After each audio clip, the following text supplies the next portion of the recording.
So the cuteness that is an inquisitive child. That's what happened today when we went out round Wanaka.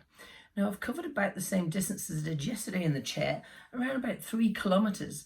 So my shoulders are looking forward to a rest tomorrow when we drive home.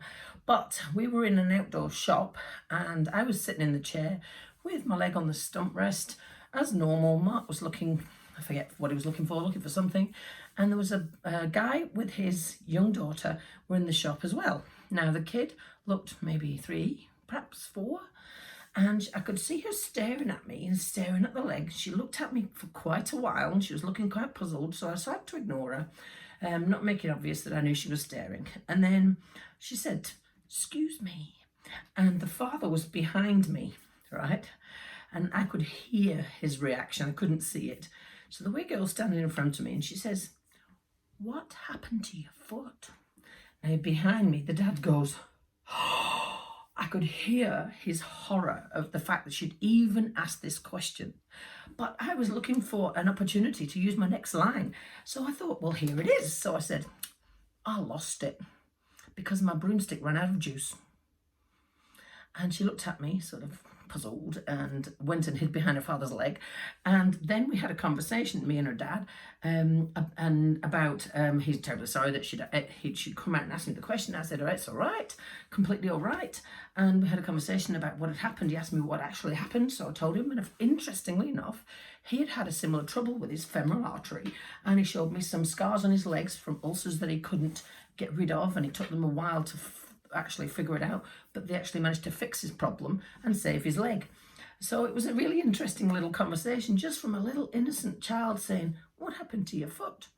And that is what I'd rather people do than stare and point and gasp and whisper and not actually talk to me, which is what I said to him. I love the innocence of a child because they just come straight out with it and ask you. We tested 2 more disabled toilets today in various cafes.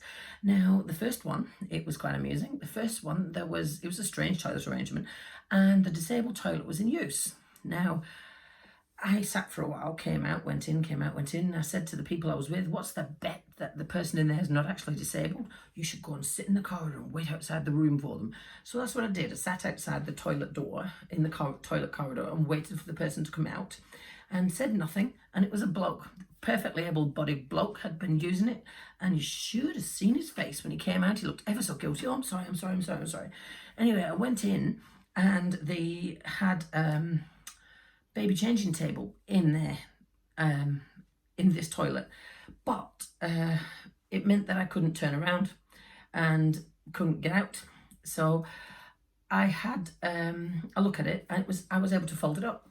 So I folded it and stuck it in the corner, and then I could get the chair turned around and went out. So I actually spoke to the cafe owner and said thank you for the fact that it was a folding baby changing table, because I was actually able to use the disabled toilet like I'm supposed to. And they were really clued up on disability and disability access. My friend who'd gone in and booked the table before, they'd been great. That's what I like to see, and I wish every cafe was like that. The next one I went into, it looked just like a normal regular cafe. Now the disabled toilet in there had a bin in the middle of the floor, and I think somebody thought they should need to fill the space up with something, which is what a lot of people seem to think. Actually, the space is for the wheelchair. But I moved the bin underneath the sink, and then I was able to get around and turn the wheelchair around, come out facing forwards. So I had to go with that cafe manager too, and said that his had actually been the easiest access so far. Just had to move the bin, and actually had a conversation with him about it. And he said he was thinking about putting shelves in, and was thinking about, "Oh, what shall I do with the space?" I said, "Hell, don't. The space is for the chair to turn around." And he went, "Oh, it's like somebody has to fill space with something when actually a disabled person actually needs space for the chair and for the wheels and for all the other stuff." So it was actually an interesting visit around town today, an interesting conversation with a few people, and I'm feeling a bit more positive. I was able to give positive feedback. I was having a conversation with a lady in outdoor shop, and she offered me to join them for swimming tomorrow. They're doing a lake swim. It's like, damn it, I haven't yet got water. I'm not yet waterproof. They've not allowed me yet. I do feel like I probably could, but I probably shouldn't. And anyway, I have to chop the leg off my wetsuit. So then we had a conversation about that and whether I should just use some scissors. I feel like I perhaps shouldn't. Anyway, interesting, a lot more openness today with the people that I spoke to with regards to disability. And that is what I prefer to see from everyone. Now, what I thought I'd share with you today is my physio exercises. Interesting thing going on here. Now, I didn't do them yesterday. I had a chronic phantom pain day, and I don't know if they're connected or not. I'm going to have to wait and see later, because I've just done my physio exercises today, but I missed them out yesterday to see if there was a pattern, and my leg actually improved. I've not really had phantom pain before, so I don't know. So we'll see. We'll just monitor it. I've gone for every other day to see whether anything's bugging anything else, and if it is, then we'll just have to stop. But the only way to work out these things is trial and error. So here is what exercises the physio has given me today. Apologies for the weird angle, but I'm still in the hotel room in Wanaka.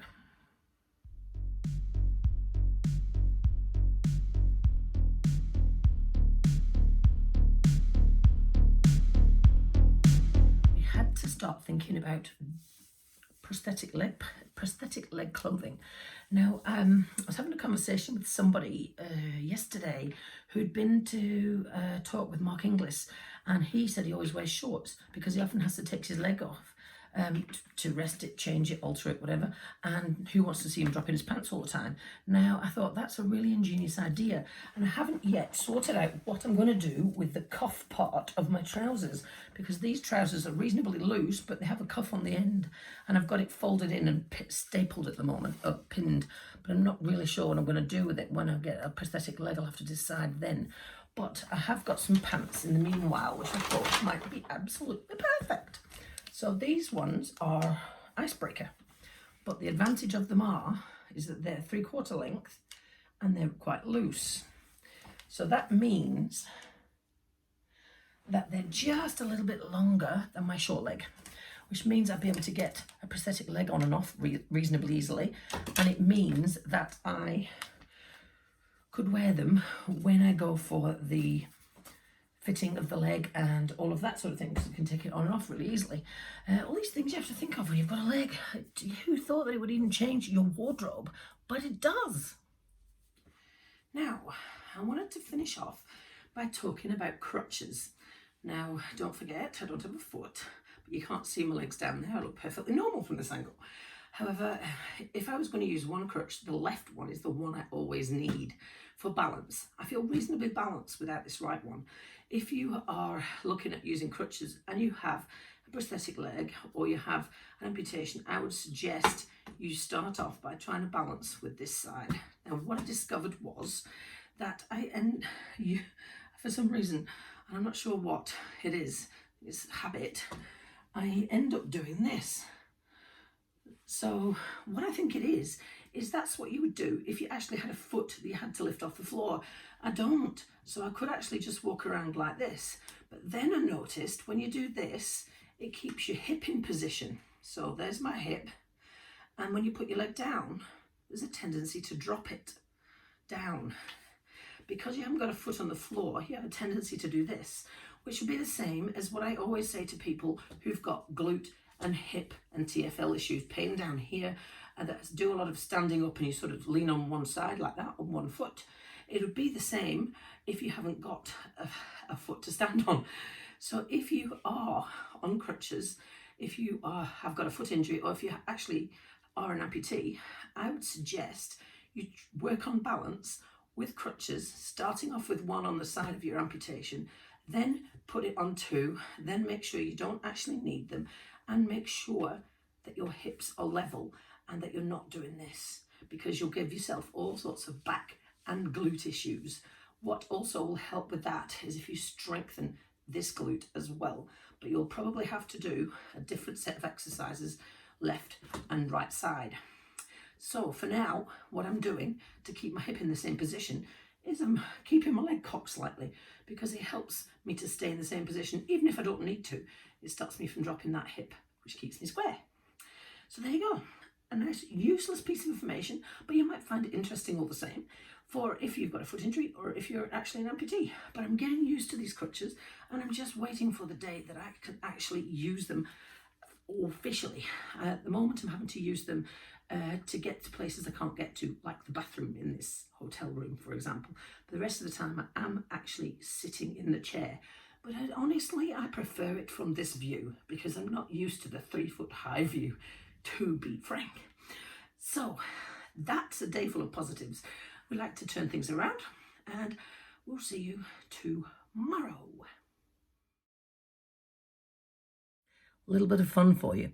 If you want to understand what it's like to permanently have one leg, try this little exercise. So I want you to sit on a chair and stick your left leg straight out in front of you. It must not move. It must stay straight out in front of you. Now I want you to bend over, take your shoe off, and then bend over and put it back on. And your leg needs to be sticking out the whole time. I think you'll find you use the left leg to brace much more than you thought. The first time I tried this, I almost face planted off the end of the bed. I didn't even realise that's what I did. So there's a little tip for you today. Just give that a go and let me know how you get on.